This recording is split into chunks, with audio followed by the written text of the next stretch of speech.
Hey guys, what's up? MTG is back here with a review. In today's video, we're talking about should you PSA grade your Magic cards? Now, this is a very commonly asked question that not just I, but many other YouTubers get. So basically, let's just hop right into this. I think PSA grading your Magic cards is a great idea in the right circumstance. Now, one, you kind of have to be very, very vigilant about, is your card damaged anywhere on the card? If it's even barely touched on the front, it'll go from a 10 to a 9.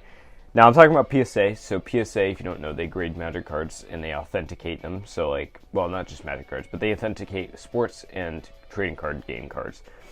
And make sure they're real, and if you have a signature on it, they authenticate the signature, and then they grade your cards 1 to 10, and depending on how good the condition is, you'll get it like a 1 to 10, and 10 is gem mint, 8 and 9 is mint, 7 is near mint, I think, and then 6, I don't know what 6 and below is, but that's kind of how their grading scale works. Now, it is very difficult to get a 10. You really have to, like, it's, the difference between a 9 and 10 is almost like if you, like, you can't even see this thing with your eyes. Like, you need some sort of, like, microscope to see, or, like, a magnifying glass just to see, the like, why it's not a 10. Most cases. Some cases not, but most cases. And you really have to inspect your cards, so to make it worth it, you have to know that you're at least going to get an 8 or a 9, depending on the age of the card. Now, I only recommend grading cards that are older cards. Like, I wouldn't grade anything past 4th edition. Anything other than 4th edition, like 5th edition and higher, all those, yes, they're old, but, like, people don't want them for the collectability, they want them for the playing. For playing them and selling them again, not PSA graded. Alpha, Unlimited, Revised, and Beta, those are all great sets to PSA grade. Alpha especially, you almost just want to get anything Alpha graded if you think it can get higher than a 7, because those things skyrocket in value after that point. So you do have to pay, obviously, for PSA to grade your cards. Now, it's usually on the value of the card, so if you grade a Black Lotus, it's obviously going to cost more for them to grade it than it is if you grade like a Mana Drain or something like that. And I'll get to why you should not grade your Mana Drains, by the way, if you're interested in that. Alpha, Beta, Unlimited, Revised. Those are basically the 4 starter sets that everyone knows about, and if you can get an 8, 9, or 10 in almost any of those sets, Revised, you kind of want a 9 or a 10. You don't really want 8. Those cards will skyrocket in value, especially Alpha and Beta. Like, if you can get higher than a 6 in Alpha, those things will go crazy high in value. Even the commons, like, it's insane. Now, you really want the 9 and the 10. So is it worth it to grade your Alpha, Beta, Unlimited, and Revised cards? Yes, grade those cards if you think they can get a 9 or a 10, even an 8, depending on the age and stuff like that. Maybe a 7. 7s are worth it for Alpha and Beta, I'd say. Unlimited, you kind of want to start looking at 8, 9s, and 10s, mostly 9 and 10.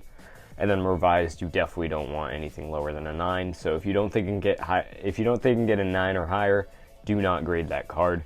So Alpha, Unlimited, Alpha, Beta, definitely grade those if you think they're even semi-good condition. Unlimited, make sure it's good condition before you do it, and then Revised has to be great condition before you do it. Other cards, so let's talk like newer cards, like if you had a Masterpiece from Kaladesh, or like if you had the Sol Ring Masterpiece, which is currently $500 something, I think. Let's look that up real quick, just to check. Oh, never mind, I'm way off. It's $382, but that's still crazy high value. So $382 card. Now you might think, well, mine's obviously going to grade a 9 or a 10. I want to grade this thing so that it goes up in value. Now you see a lot of listings on eBay where stuff is like let's say someone graded their foil Mana Drain and then they put it, and they get a PSA 10 and they put it on eBay. They charge another $100 in addition to the actual card value. Now, here's the problem with that. Nobody wants your new PSA graded cards. Everyone wants the older cards that are PSA graded, and they'll keep them in the case. PSA new cards, people just want to crack the case open and use the card. Like, they don't actually want it in the PSA casing. And you'll note it, like, I was there once too. Like, when you start PSA grading your cards, you're like, oh man, I want to PSA grade every single thing that I have. I want to grade all the new cards. I want to grade all my old cards, stuff like that. And that's where a lot of people go wrong. And I just touched the mic. And I did the same thing. Like, you think you want to PSA grade your new cards, but you really don't. Because even though, like, if you try to sell them to a shop, for example, like your local game store, if you try to sell a new PSA graded card to your local game store, they're probably going to say no unless you sell it to them for retail of the card value. Like, if it weren't PSA graded, they're probably not going to buy it.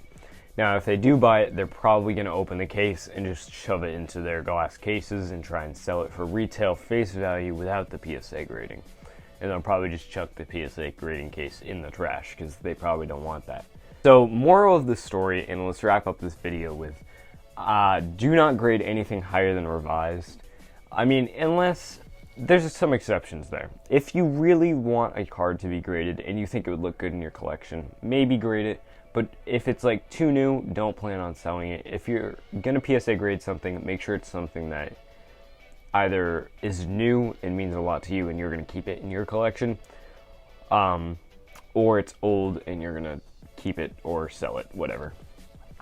But definitely do not grade your new cards just to sell them after they come back from PSA grading, because that most likely won't work.